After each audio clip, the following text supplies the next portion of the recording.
Yo, hello guys, and welcome back again to another WordPress tutorial.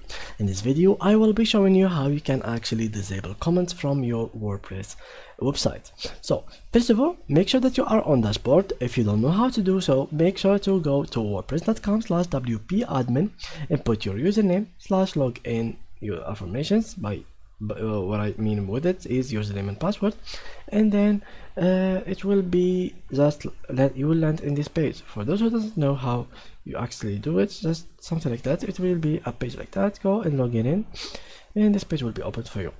So now we want to see our comments. First of all, let's create a new post and see if comments are already working. So and publish.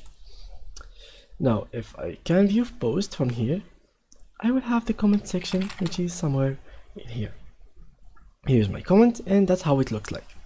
Now, how you can actually remove the comment section? There is the HTML way, which is going to customize, and then additional CSS. And from here, you can click on F12, click on this icon in here, and let's wait. Come in here, and from here you can remove this comment, for example, by going here, display none. Not here actually.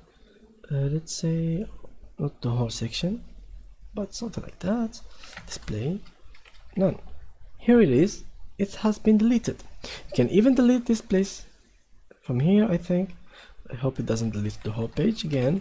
So yeah, that's how you can actually remove it using HTML.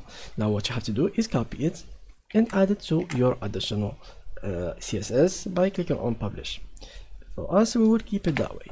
Now the second method, which is going to your dashboard by clicking in here and then going to comments.